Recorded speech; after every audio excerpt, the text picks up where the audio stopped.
back to TubeTalk. Welcome back to you too, Douglas. We've got a bit of an interesting one this week. We have got an interesting one this week. Why is it interesting this week? We don't have one, but two bit of the weeks from each person. Yeah, there's been an internal battle going on, and this will decide once and for all who is the worst tipster. I suspect it's me. Okay. Interesting approach there. But anyway, should we move on and kick off with last week? Rakik had an amazing third on Friday by 3 lengths. He won by 3 lengths. First by 3 lengths. Yes. Yeah, you got the 3 lengths and the 3. But yeah, he was it was his first win at 2,400 metres since his maiden win in France as 3-year-old. But he's had a great campaign. He's had 3 wins this preparation. He's won over $130,000. He's advanced his rating. He settled beautifully, hooked out, and just buried them. And it was a really, really good win. And he has gone out for a well-deserved spell. It was a great way to kick off our weekend's racing. Yep. And also on Friday, we have Jeremy Home, who ran an extremely good second. Yeah, he was. It was a really good second. He's so consistent, this horse. He just pulls a bit hard in the running. That's the only thing that's sort of holding him up a little bit. But he was a really good second, finishing off hard. And his next one is just around the corner. And if we can just get him to settle just a little bit more in the running, he's going to improve lengths and have quite a bit more upside. So no, a really good second from him. He's racing really well. Yep. And on Saturday, Allard ran an enormous 4th in the Chairman's Handicap race. Didn't he? So backing up from 1,400 metres the week before to 2,000, he got posted 3 wide without cover for most of the race and covered the earth, and coming to the turn had to improve 4 and 5 wide, and it just covered the earth, hit the front, battled hard, only just beaten narrowly for 4th, and with any cover at all he wins the race. He's come back super.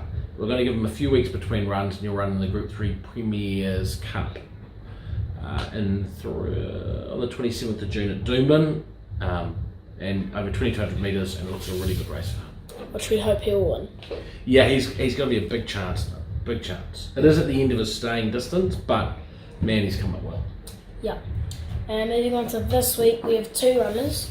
The first one being at Eagle Farm, race 1. On Saturday, we've got Stardome.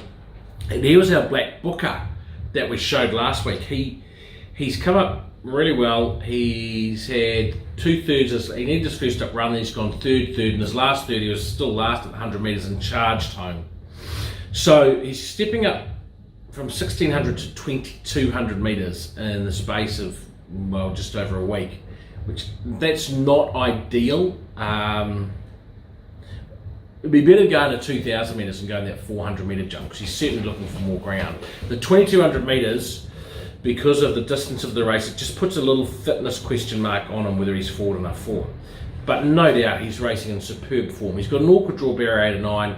The key will be getting him across and settled with cover for the first part of the race, and just nice and relaxed.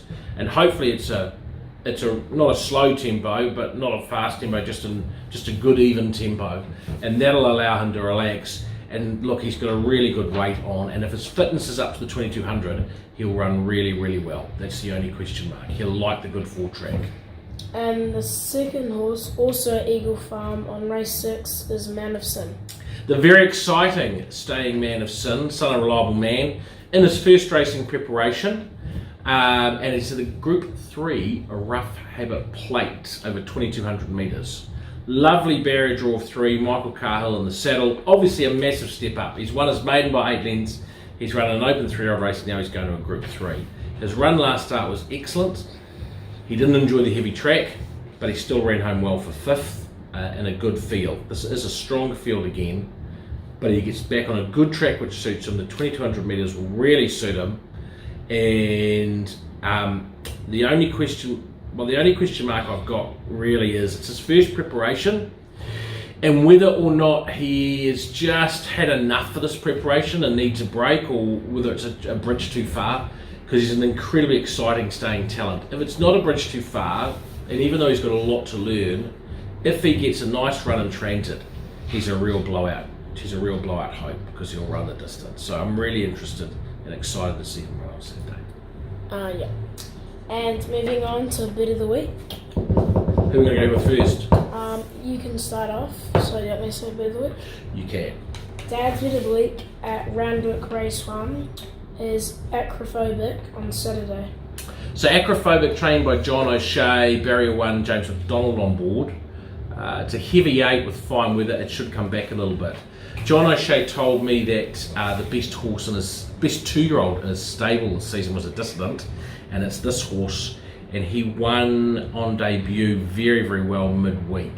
And he looked like he needed to learn a bit, but he was strong through the line. Going up to 1400 metres, I think looks like it'll suit him. James McDonald, barrier 1, all those things suit him. He's about $2.60 on the fixed odds. I don't think he'll get any short than that. I think he might extend out a little bit. And just from his reputation, the way he won his maiden, I think he's a really nice way to kick off your punting on Saturday in race 1 at Randwick. And my bit of week at Eagle Farm Race 4 is Gresham on Saturday. And he's got a pretty good barrier draw at barrier 6. And it's been trained by Chris Waller. The jockey is Nick Keel, and he's got a handicap rating of 94. So he should have in a Class 6 race, so it's a high handicap for a Class 6. And he should have a pretty good shot at winning that. And we also like Nick Keel is claiming 2 kilos off his weight, isn't he? Yeah. He's a apprentice, so he's only carrying 58. Last up one was good. Up from Sydney, they often improve. $5 he's paying. Yeah. Yeah, nice pick, Doug. So we'll see. The battle is on. Okay, and that concludes Bet of the Week and TubeTalk. For another week. We'll see you next week. Bye. Bet on the Bet of the Weeks. Winks is last. She'll have to come past the 17 of them. Into the straight and Sky Limit past the 400, kicked away. Worthy Cause now went into second spot, about to give chase. Followed by Ride and Drive. Ullman is next, and Right or Wrong is pulled to the outside. To the 200 metres mark, and Worthy Cause got to Sky Limit. Ullman getting up on the fence. It's Ullman and Worthy Cause there together with 100 to go. Look at Winks. Look at Winks. She's come from last. She stormed down the outside. Oh, what a win.